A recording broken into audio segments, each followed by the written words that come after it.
তো hey guys আসসালামু আলাইকুম, কেমন আছো তোমরা সবাই? আশা করি তোমরা অনেক ভালো আছো। তো আজকের ভিডিওর টাইটেল থাম্বনেল দেখে তো বুঝেই গেছো আজকে কি নিয়ে ভিডিও হতে চলেছে।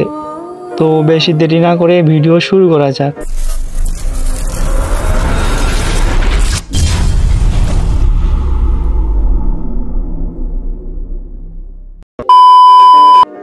আরে ভিডিও করার সময় দেখি মাহফুজ আমার ইনভাইট দেয়।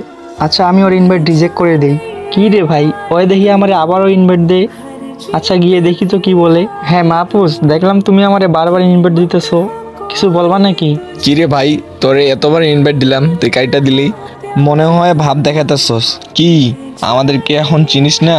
আরে ভাই চিনবো না কেন, একটা ভিডিও বানাইতেছিলাম এজন্য তোমার ইনভাইট ধরতে পারি নাই। এসব ভিডিও টিডিও বাদ দে আর ভালো গেম প্লে কর। ভালো গেম প্লে করলে সবাই সাপোর্ট দিবে আর বড়সড় ইউটিউবার হতে পারবি। আরে ভাই তুমি কোন বটরে ডাকছো? ও তো খেলাই পারে না, আর যদি খেলাই না পারে তাহলে তাকে সাপোর্ট করবে কি?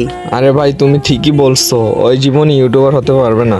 আরে ভাই এতদিন তো এইসব নিয়ে কোনো কথা বলো নাই, আর ইনশাল্লাহ আমি একদিন বড় ইউটিউবার হয়ে উঠবো। তোর তো কোনো যোগ্যতা নেই ইউটিউবার হওয়ার, তুই এ পর্যন্ত আসছস, এটাই তোর জন্য ভাগ্য। আরে ভাই হ্যাঁ, কার ভাগ্য কখন ঘুরে যায় এটা তুমিও বলতে পারবা না। আর তোর তো কাছে কোনো ভালো কালেকশন নাই যে মানুষ তোর ভিডিও দেখতে আসবে। এই নিয়ে শালা বট গ্রুপ থেকে কিক খা। কি রে ভাই, কোনো কথা নাই, খালি খালি আমার গ্রুপ থেকে কিক মেরে দিল। আচ্ছা ভাই যাই হোক, ওই দেখি আমার আবারও গ্রুপে ইনভাইট দে। আচ্ছা গিয়ে দেখি তো কি বলে। এই হ্যালো ভাই, তুমি আমার খালি খালি গ্রুপ থেকে কিক দিলা কেন? আরে শালা তোরে কিং মারবো না তো কি করব? তোর গ্রুপে রাখলে তো আমার মান সম্মানে যাবে। আরে ভাই গ্রুপে ডাকতেছো ভালো কথা, আবার অপমান করতেছো, কিক মারতেছো। এর থেকে ফ্রেন্ড লিস্ট থেকে ডিলিট করে দাও।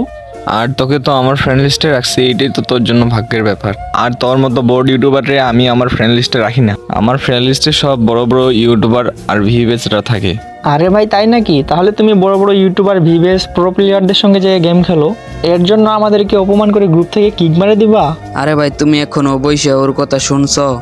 তাড়াতাড়ি কিক মারো, ওর জন্য আমাদের মান সম্মান নষ্ট হবে। আরে ভাই তুমি ঠিকই বলছো, এই ছোট ইউটিউবারের জন্য আমাদের সময়টা নষ্ট হলো আর আমরা অপমানিত হলাম। ভাই তুমি ঠিকই বলছো, আমাদের সাথে কথা বললে তুমি অপমানিত হবা, কারণ আমরা তো ছোট ইউটিউবার, আমাদেরকে কেউ ভালোবাসে না। আর ভাই আমি তোমাদের দুইজনকে অনেক ভালো মনে করছিলাম, তোমরা যে এমন, আগে জানলে তোমাদের সাথে সম্পর্কই করতাম না। আরে বট, তোর সাথে সম্পর্ক করলে আমাদের কোনো লাভ আছে? এই মাহফুজ ভাই তাড়াতাড়ি ওকে কিক মারো তো। কি রে ভাই, কিক করে দিল? আচ্ছা ভাই যাই হোক, আজকে ছোটোখাটো ইউটিউবার বলে আমাদেরকে কেউ ভালোবাসে না। তো গাইস যাই হোক, তোমাদের কাছে ভিডিওটা ভালো লেগে থাকলে অবশ্যই লাইক কমেন্ট শেয়ার করতে ভুলবা না। দেখা হচ্ছে নেক্সট কোনো ভিডিওতে। আল্লাহ হাফেজ।